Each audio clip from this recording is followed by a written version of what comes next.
ഇപ്പോൾ സാമൂഹ്യ പ്രവർത്തകൻ ശ്രീ CR നീലകണ്ഠൻ കൂടി ടെലിഫോൺ ലൈനിൽ. ശ്രീ CR നീലകണ്ഠൻ, സാനുമാഷുണ്ട് എന്നതൊരു ധൈര്യമായിരുന്നു തിരുത്താൻ, അഭിപ്രായം പറയാൻ. അദ്ദേഹം മുഖം നോക്കാതെ ആ ഒരു ദൗത്യം നിർവഹിക്കുകയും ചെയ്തിരുന്നു. അത് സാഹിത്യത്തിലായാലും സാംസ്കാരിക ജീവിതത്തിലായാലും ഒക്കെ അദ്ദേഹത്തിൻ്റെ അഭിപ്രായം എന്നും അദ്ദേഹം ഉറച്ച ശബ്ദത്തിൽ തന്നെ പറഞ്ഞ ഒരാളാണ്. ആ ഒരു സാന്നിധ്യം ഇല്ലാതാവുമ്പോൾ നമുക്ക് നഷ്ടമാവുന്നത് എന്താണ്?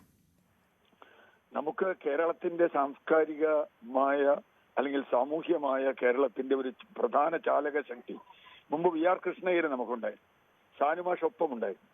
ഇപ്പോൾ VR കൃഷ്ണയ്യർ നമുക്ക് മുമ്പ് പോയി, ഇപ്പോൾ സാനുമാഷ് നഷ്ടപ്പെട്ടു എന്ന് പറഞ്ഞാൽ കേരളത്തെ, നേരത്തെ VM സുധീരൻ പറഞ്ഞതുപോലെ, കേരളത്തെ നയിക്കേണ്ട ആളുകൾ, നയിച്ച ആളുകൾ, ആ ആയിരക്കണക്കിന് ശിഷ്യന്മാരെ കൊണ്ട്, അദ്ദേഹത്തിന്റെ ശിഷ്യന്മാർ കേരളത്തിന്റെ ലോകത്തിന്റെ പല ഭാഗങ്ങളിലുമുണ്ട്. അദ്ദേഹം വിദ്യാഭ്യാസ ഗുരു എന്ന നിലയ്ക്ക് മാത്രമല്ല, സാഹിത്യത്തിലെ ഒരു അവസാന വാക്കാണ്.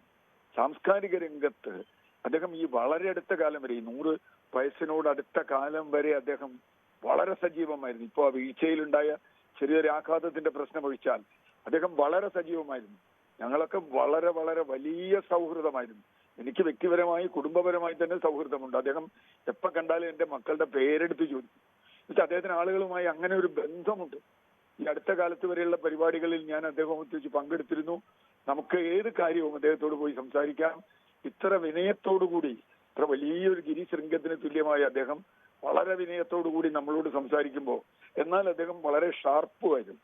ഷാർപ്പും വിനയവുമുള്ള, നീതിബോധമുള്ള, ശ്രീനാരായണ ഗുരുവിൻ്റെയൊക്കെ ജീവിതത്തിന്റെ ഒരു പ്രോഡക്റ്റ് എന്ന് പറയാവുന്ന, അദ്ദേഹം വളരെ കൃത്യമായും ആ ധാരയിൽ കേരളത്തെ മുമ്പോട്ട് നയിക്കാൻ കഴിഞ്ഞ ഒരു 7 പതിറ്റാണ്ടിൽ കൂടുതലായി കേരളത്തെ നയിച്ച അദ്ദേഹമാണ്. അദ്ദേഹത്തിന്റെ വേർപാടെന്ന് പറയുന്നത് നമുക്ക് ഒരിക്കലും നികത്താൻ കഴിയില്ല. സാനുമാഷ് ഉണ്ട് എന്നത് ഒരു ധൈര്യം തന്നെയായിരുന്നു. ഏതൊരു വിഷയമുണ്ടെങ്കിലും മാഷെടുത്ത് പോയി നമുക്ക് പറയാം എന്നൊരു വിശ്വാസം ഉണ്ടായിരുന്നു. ആ വിശ്വാസമാണ് ഇപ്പോൾ ഇല്ലാതായിരിക്കുന്നത്. വലിയ ദുഃഖത്തോടെയാണ് ഞങ്ങൾ ഇതൊക്കെ കാണുന്നത്. പ്രത്യേകിച്ച് കൊച്ചിയുടെ ഒരു സാംസ്കാരിക മണ്ഡലത്തിൽ സാനുമാഷ് ഇല്ലാത്തൊരു വേദിയില്ലായിരുന്നു, അല്ലെങ്കിൽ സാനുമാഷിന്റെ സാന്നിധ്യമില്ലാത്ത വേദികളും അത്തരം പരിപാടികളെ കുറവായിരുന്നു എന്ന് തോന്നുന്നു, അല്ലേ? ശ്രീ CR നീലകണ്ഠൻ, കേൾക്കാം? കേൾക്കാം. അങ്ങനെ ഞാൻ വിചാരിക്കുന്നില്ല. അത് നമുക്ക് അങ്ങനെയല്ലാതെ നമുക്ക് പറയാൻ പറ്റില്ല. കാരണം അദ്ദേഹം ഇല്ലാത്തൊരു വേദിയില്ല. സാംസ്കാരികമായി ഏത് ചെറിയ ചലനത്തിലും വലിയ ചലനത്തിലും മാഷുണ്ടായിരുന്നു. നമുക്ക് അങ്ങനെ പറയാതിരിക്കാൻ ആർക്കും പറ്റില്ല. കാരണം കൊച്ചിയെ സംബന്ധിച്ചിടത്തോളം സാനുമാഷ് നമ്മുടെ ജീവിതത്തിന്റെ ഏറ്റവും പ്രധാനപ്പെട്ട ഭാഗമായിരുന്നു. അങ്ങനെയുള്ള സാനുമാഷാണ് നമുക്കിപ്പോ നഷ്ടമായിരിക്കുന്നത്. കാരണം കൊച്ചിയിൽ ഏത് പരിപാടി ഉണ്ടെങ്കിലും ആദ്യം സാനുമാഷ് വിളിക്കുക. സാനുമാഷ് വന്നാൽ പിന്നെ കൊച്ചിയായി. കൊച്ചിയുടെ സാംസ്കാരികമായ, അല്ലെങ്കിൽ ഒരുപക്ഷെ കേരളത്തിന്റെ തന്നെ ഒരു സാംസ്കാരിക ബോധമായി അത് വരുന്നു എന്ന് നമുക്ക് പറയാൻ പറ്റും. അതുകൊണ്ട് തീർച്ചയായും അത് നമുക്ക് പറയാൻ പറ്റുന്ന ഒരു കാര്യമാണ്. അദ്ദേഹത്തിന്റെ നഷ്ടം ഒരു കാലത്ത് നികത്താൻ കഴിയാത്ത നഷ്ടമാണ്. വളരെ നന്ദി ശ്രീ CR നീലകണ്ഠൻ. ഒരു നൂറ്റാണ്ടോളം നീളുന്ന ജീവിതം എന്ന് നമുക്ക് ചുരുക്കി പറയാം. അത്ര സാർത്ഥകമായൊരു ജീവിതം തീർത്താണ് അദ്ദേഹം വിടവാങ്ങുന്നത്. ഒരു അധ്യാപകൻ എന്ന നിലയ്ക്ക് അദ്ദേഹത്തിൻ്റെ ശിഷ്യവൃന്ദത്തെപ്പറ്റി നമുക്ക് ചുരുക്കി കാണാനേ കഴിയില്ല. മഹാരാജാസിൽ അധ്യാപകനായിരുന്നു. കേരളത്തിലെ ഇന്ന് നമ്മൾ കാണുന്ന പ്രമുഖ വ്യക്തിത്വങ്ങളുടെ എല്ലാം അധ്യാപകൻ എന്ന നിലയ്ക്ക് അവരെല്ലാം എപ്പോഴും സാനുമാഷിൻ്റെ ശിഷ്യർ എന്നറിയപ്പെടാനാണ് ആഗ്രഹിച്ചിട്ടുള്ളത്. സാഹിത്യ വിമർശകൻ, ജീവചരിത്രകാരൻ, അധ്യാപകൻ, പ്രഭാഷകൻ, അങ്ങനെ മലയാള സാംസ്കാരിക ലോകത്തൊരു ഒരു പർവ്വതം കണക്ക്, ഒരു ഹിമവത്സാനു കണക്ക് അദ്ദേഹം നിലകൊണ്ടു. ആ പർവ്വത സാന്നിധ്യമാണ് ഇന്നിപ്പോൾ ഇല്ലാതാവുന്നത്. അത് കേരളത്തിൻ്റെ സാംസ്കാരിക രംഗത്തെ ഏറ്റവും വലിയ നഷ്ടം കൂടിയാവുന്നത്. അദ്ദേഹത്തിൻ്റെ സാന്നിധ്യം എല്ലായിടത്തും ഉണ്ടായിരുന്നു, എപ്പോഴും ഉണ്ടായിരുന്നു. അഭിപ്രായങ്ങൾ ഉറക്കെ പറഞ്ഞുകൊണ്ട് അദ്ദേഹം, സാനുമാഷ് ഒരു വശത്ത് നിന്നിരുന്നു ഏത് വിഷയത്തിലായാലും. അത് കഴിഞ്ഞ കുറച്ച് നാളുകൾക്ക് മുമ്പാണ് അദ്ദേഹം, കുറച്ച് ദിവസങ്ങൾക്ക് മുൻപ് വീണ് പരിക്കേറ്റതിനെ തുടർന്ന് ശസ്ത്രക്രിയയ്ക്ക് വിധേയനായത്. അതുവരെയും അദ്ദേഹം സജീവമായി തന്നെ, പ്രായത്തിൻ്റെ യാതൊരു പ്രശ്നങ്ങളുമില്ലാതെ അദ്ദേഹം പ്രായാധിക്യത്തെ തുടർന്ന് യാത്രകളൊക്കെ കുറച്ചിരുന്നെങ്കിൽ പോലും അദ്ദേഹത്തിൻ്റെ സാന്നിധ്യം അവിടെ ഉണ്ടായിരുന്നു.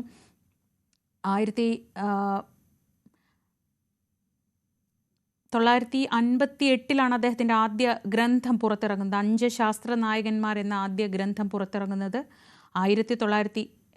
1958 പിന്നീട് ഇങ്ങോട്ട് ഇക്കാലം അത്രയും നീളുന്ന സാഹിത്യ സബര്യ ശ്രീ അശോകൻ ചെരുവിൽ നമ്മളോടൊപ്പം ടെലിഫോൺ ലൈനിലുണ്ട്. ശ്രീ അശോകൻ ചെരുവിൽ, നഷ്ടം എന്നത് നമ്മൾ വാക്കാൽ പലപ്പോഴും പറയാറുണ്ട്, പക്ഷേ നമുക്കിനി അത് ബോധ്യപ്പെടാൻ പോകുന്നത് ഈ അസാന്നിധ്യം കൊണ്ടായിരിക്കുമെന്ന് തോന്നുന്നു. ഏറ്റവും സങ്കടകരമായിട്ടുള്ള ഒരു കാര്യം, അദ്ദേഹം പ്രായമൊക്കെ ആയെങ്കിൽ പോലും വളരെ സജീവമായിരുന്ന ഒരു സന്ദർഭത്തിലാണ് അദ്ദേഹം നമ്മളെ വിട്ടുപോയതെന്നത്. ഇപ്പോൾ ഞാൻ പലപ്പോഴും പല മീറ്റിങ്ങുകളിലും അദ്ദേഹവുമായി ഒന്നിച്ച് പോകാറുണ്ട്, അതുപോലെ തന്നെ അദ്ദേഹത്തിന്റെ വീട്ടിലും പോകാറുണ്ട്. അപ്പോൾ ആ സന്ദർഭങ്ങളിലൊക്കെ തന്നെ നമുക്കൊക്കെ പ്രതീക്ഷിക്കാൻ കഴിയുന്നതിനേക്കാൾ വലുതായിട്ട് ഇത്രയും പ്രായത്തിന്റെ ആ ഒരു കണക്കെടുക്കുകയാണെങ്കിൽ അദ്ദേഹം വളരെ പ്രായത്തിൽ നിൽക്കുകയാണ്. പക്ഷെ നമ്മളെ പോലുള്ള അദ്ദേഹത്തെക്കാൾ കൂടുതൽ പ്രായം കുറഞ്ഞ ആൾക്കാരെയൊക്കെ അതിലംഘിക്കുന്ന വിധത്തിലുള്ള ഒരു വിചാരധാര അദ്ദേഹം എപ്പോഴും പുലർത്തിയിരുന്നു. ഒരു ജനാധിപത്യ ബോധവും അതുപോലെ തന്നെ അതൊക്കെ വളരെ കൃത്യമായി പറയാൻ അദ്ദേഹത്തിന് കഴിഞ്ഞിട്ടുണ്ട്. ആ സന്ദർഭത്തിൽ അവസാന കാലഘട്ടങ്ങളിൽ അദ്ദേഹത്തിനുണ്ടായിരുന്ന ഒരു ചെറിയ പരിമിതി അദ്ദേഹത്തിന് വേണ്ടത്ര രീതിയിൽ വായിക്കാൻ കഴിഞ്ഞിരുന്നില്ല എന്നുള്ളത് മാത്രമാണ്. എന്നാലും അദ്ദേഹം വായിച്ച് കേൾക്കുമായിരുന്നു എന്നാണ് ഞാൻ വിചാരിക്കുന്നത്. പ്രസംഗവേദിയിൽ അദ്ദേഹത്തെ ചിലപ്പോൾ ഒന്ന് കൈപിടിച്ച് കൊണ്ടുപോയി നിർത്തി കഴിഞ്ഞാൽ പിന്നെ അദ്ദേഹത്തിന്റെ ആ ഒരു വിശകലന രീതിയും വളരെ ചിരപരിതമായ, മലയാളത്തിന് ചിരപരിതമായ സാഹിത്യത്തിന്റെ ആ ഒരു മനോഹരമായ വിശകലനം അങ്ങോട്ട് ഇടർവിടർത്തുകയായി. അതിങ്ങനെ അവന് ഒരു തട്ടും തടവില്ലാതെ അത് അങ്ങനെ മുന്നോട്ട് പോകുന്നു. പ്രായമൊന്നും തന്നെ ആ വിചാരധാരയെ ഒരു നിലയ്ക്കും ബാധിച്ചിരുന്നില്ല. മൊത്തത്തിൽ അദ്ദേഹത്തിന്റെ ആ പെട്ടെന്ന് ആ ഒരു നിമിഷം പോലും ഒരു ഇടവേള പോലും ഇല്ലാതെ അദ്ദേഹം പോയി എന്നുള്ളത് നമ്മളെ സങ്കടപ്പെടുത്തും. വളരെ ചെറുപ്പകാലത്ത് തന്നെ അദ്ദേഹത്തെ കാണാനായിട്ട് എനിക്ക് അവസരം ഉണ്ടായിട്ടുണ്ട് വാസ്തവത്തിൽ. കാരണം എന്ന് വെച്ച് കഴിഞ്ഞാൽ ഇരിങ്ങാലക്കുടയാണ് എന്റെ വീട്. അപ്പോൾ അവിടെ CR കേശവൻ വൈദ്യർ അദ്ദേഹത്തിന്റെ വലിയ അടുത്ത സുഹൃത്തായിരുന്നു. അപ്പോൾ വൈദ്യരെ കാണാൻ വേണ്ടിയിട്ടും അതുപോലെ തന്നെ വൈദ്യർ നടത്തുന്ന ഒട്ടുമാറി സാംസ്കാരിക പരിപാടികൾ അദ്ദേഹം വൈദ്യര് ആ കാലഘട്ടത്തിൽ നടത്തിയിരുന്നു. അദ്ദേഹം വിവേകോദയം പബ്ലിക്കേഷൻ അതിന്റെ ഭാഗമായി പുസ്തക പ്രസിദ്ധീകരണം ഉണ്ടായിരുന്നു, ഒരു മാസിക തന്നെ ഉണ്ടായിരുന്നു. അപ്പൊ അതിലൊക്കെ തന്നെ മാഷായിരുന്നു അതിന്റെ ഒരു ഉപദേശകൻ, സാനുമാഷായിരുന്നു അതിന്റെ ഒരു ഉപദേശകൻ. അപ്പോൾ അദ്ദേഹം നിരന്തരമായിട്ട് വരുമായിരുന്നു. അപ്പോൾ ഞാൻ അവിടെ ഒരു സ്കൂളിലാണ് പഠിച്ചിരുന്നത്, ഈ കേശവനഗര മാനേജ്മെന്റ് ഉള്ളത്. അപ്പോൾ ആ സ്കൂളിലും അദ്ദേഹം വരുമായിരുന്നു. അപ്പോൾ അദ്ദേഹത്തിന്റെ കൂടെ അന്ന് M. ഗോവിന്ദൻ വരും, തോമസ് മാത്യു സാറും ഉണ്ടാവും. അപ്പോൾ അവരൊക്കെ ഒന്നിച്ചിരുന്ന് വർത്താനം പറയുമ്പോൾ ഞങ്ങൾ കുട്ടികൾ അവിടെയൊക്കെ ചുറ്റുവട്ടത്ത് പോയിരുന്ന അതൊക്കെ കേൾക്കുന്ന ഒരു അതിൽ ഇടപെട്ടിട്ടില്ല, അവരുടെ പുറത്തുനിന്ന് കേൾക്കുന്ന ഒരു സമ്പ്രദായമൊക്കെ ഉണ്ടായിരുന്നു. അദ്ദേഹത്തിന്റെ ശ്രീനാരായണ ഗുരു എന്ന് പറയുന്ന ആ ഒരു മഹത്തായിട്ടുള്ള ഗ്രന്ഥം അത് ഇരിങ്ങാലക്കുട വെച്ചാണ് പ്രകാശനം ചെയ്തത്. എനിക്ക് തോന്നുന്നു ആദ്യത്തെ പതിപ്പ് കേശവമേരുടെ വിവേകോദയം പബ്ലിക്കേഷൻസ് ആണ് അത് പ്രസിദ്ധീകരിച്ചതെന്ന് തോന്നുന്നു. അത് ആ പുസ്തക പ്രകാശന ചടങ്ങും ഞങ്ങൾക്ക് കാണാനായിട്ട് അവസരം ഉണ്ടായിട്ടുണ്ട്. ഈ ശ്രീനാരായണ ഗുരു എന്ന് പറയുന്ന കൃതി വാസ്തവത്തിൽ എന്നെ സംബന്ധിച്ചിടത്തോളം എന്റെ വായനയുടെ ഘട്ടത്തിൽ ഒരു വലിയ വഴിത്തിരിവുണ്ടാക്കിയ കൃതിയാണ്. കാരണം എന്ന് വെച്ച് കഴിഞ്ഞാൽ ശ്രീനാരായണ ഗുരുവിനെ കുറിച്ചൊക്കെ നമ്മൾ ധാരാളം കേട്ടിട്ടുണ്ട്. നമ്മളൊക്കെ വീടുകളിലൊക്കെ തന്നെ ചർച്ചാ വിഷയമായിരുന്ന ആളാണ്.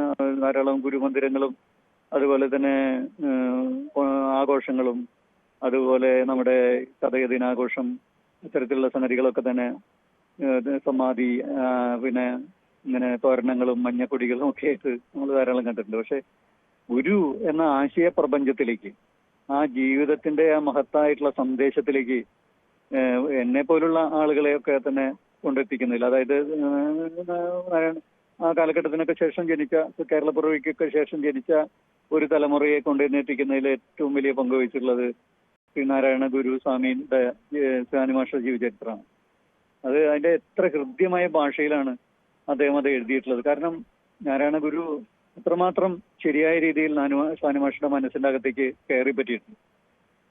ആ പശ്ചാത്തലവും അദ്ദേഹം ജീവിച്ച പശ്ചാത്തലവും ഓരോ സന്ദർഭത്തെയും കാവ്യമനോഹരം എന്ന് തീർത്തും പറയാവുന്ന ഒരു ഭാഷയിലാണ് ആ കൃതി എഴുതിയിട്ടുള്ളത്. അത് സാനുമാഷയുടെ ഒട്ടാറ് ജീവചരിത്ര കൃതികളൊക്കെ തന്നെ നമുക്ക് ഒരുപക്ഷെ മലയാള ജീവചരിത്ര ശാഖയ്ക്ക് ഇത്രയേറെ സംഭാവനകൾ ഓരോ വ്യക്തിയെ സംബന്ധിച്ചും അദ്ദേഹം ഒരു സാഹിത്യകൃതി പോലെ ഓരോ ജീവിതം നമ്മുടെ മുന്നിൽ തുറന്നു വെക്കുകയാണ്. അതിപ്പോ ചങ്ങമ്പുഴ കൃഷ്ണപിള്ളയെ പറ്റിയാണെങ്കിലും PK ബാലകൃഷ്ണനെ പറ്റിയാണെങ്കിലും അങ്ങനെ ആരെപ്പറ്റി അദ്ദേഹം എഴുതിയിട്ടുണ്ടോ അവരുടെ എല്ലാം ജീവിതം ഒരു സാഹിത്യ സൃഷ്ടിയായി നമ്മുടെ മുന്നിൽ അവശേഷിക്കുകയാണ്. അങ്ങനെ അത്രയേറെ ജീവചരിത്ര മേഖലയിലേക്ക് ശ്രദ്ധിച്ച മറ്റൊരു എഴുത്തുകാരനും ഉണ്ടായിട്ടുണ്ടാവില്ല. തീർച്ചയായിട്ടും. അതായത് എന്ന് വെച്ച് കഴിഞ്ഞാൽ കേവലം സാങ്കേതികമായിട്ടൊരു ജീവചരിത്രം എഴുതുകയല്ല അദ്ദേഹം ചെയ്യുന്നത്. അദ്ദേഹത്തിന്റെ ആത്മാവിൽ സാംശീകരിക്കപ്പെട്ട മഹാമഹൽ വ്യക്തികളെ കുറിച്ചാണ് അദ്ദേഹം എഴുതുന്നത്. ശ്രീനാരായണ ഗുരു അങ്ങനെ അദ്ദേഹത്തെ സ്വാധീനിച്ചു, അദ്ദേഹത്തിന്റെ ജീവിതത്തെയും അദ്ദേഹത്തിന്റെ സമൂഹത്തെയൊക്കെ സ്വാധീനിച്ചു. അതുപോലെ തന്നെ ചങ്ങമ്പുഴ ചങ്ങമ്പുഴയുടെ ആ കാലഘട്ടം ഏറ്റവും പ്രസിച്ച് കേരളത്തെ ഉജ്ജ്വലിപ്പിച്ചു നിന്ന അതിന് സാക്ഷിയാണല്ലോ അതെ. സാനുമാഷയുടെ തലമുറ.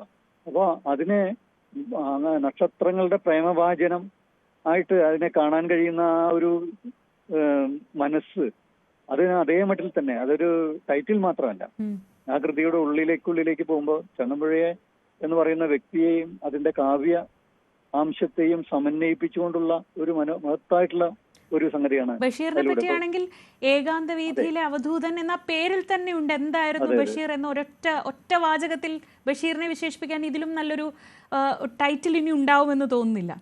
അതെ, ബഷീറുമൊക്കെ ആയിട്ട് അങ്ങനെ ഇടപഴകി ബഷീറിന്റെ സാഹിത്യമൊക്കെ തന്നെ കേരളീയർ വായിക്കുകയും ചർച്ച ചെയ്യപ്പെടുകയും ആ കാലഘട്ടത്തിലൊക്കെ സാഹിത്യ വിമർശകൻ എന്നുള്ള നിലയിൽ അതിൽ ഇടപെടുകയും അതിനെക്കുറിച്ചൊക്കെ പറയുകയും പ്രസംഗിക്കുകയും നേരിടുകയൊക്കെ ചെയ്ത് ബഷീറിനെ പൂർണ്ണമായി ഉൾക്കൊണ്ടതിന് ശേഷമാണ് ആ ഒരു വിമർശനം ജീവചരിത്രം വരുന്നത്. PK ബാലകൃഷ്ണൻ അദ്ദേഹത്തിന്റെ ഏറ്റവും അടുത്ത സുഹൃത്തായിരുന്നു. ഒന്നിച്ചു പോരാടിയ ആളാണ്. ഒരേ ആശയഗതി, അന്നത്തെ സോഷ്യലിസ്റ്റ് മാനവികതാ മുന്നേറ്റത്തിന്റെ ഒക്കെ ഭാഗമായിട്ട് ഈ രണ്ട് വ്യക്തികളും ആ രണ്ട് സമാന പ്രായമുള്ള വ്യക്തികൾ എന്നുള്ള നിലയ്ക്ക് ഉള്ള ആദരവ് സൂക്ഷിച്ചുകൊണ്ട് തന്നെ അതിനെ മനസ്സിലാക്കിക്കൊണ്ട് ഉള്ള എഴുത്താണ് PK ബാലകൃഷ്ണനെ കുറിച്ച് അദ്ദേഹം.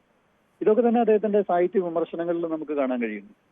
ഇതിനൊക്കെ അപ്പുറത്ത് ഒരു വിവാദങ്ങളിലും ഭാഗഭാക്കാവാതെ ഒരു സാംസ്കാരിക കേരളം ഒരുപോലെ ഒരാളെ ചേർത്ത്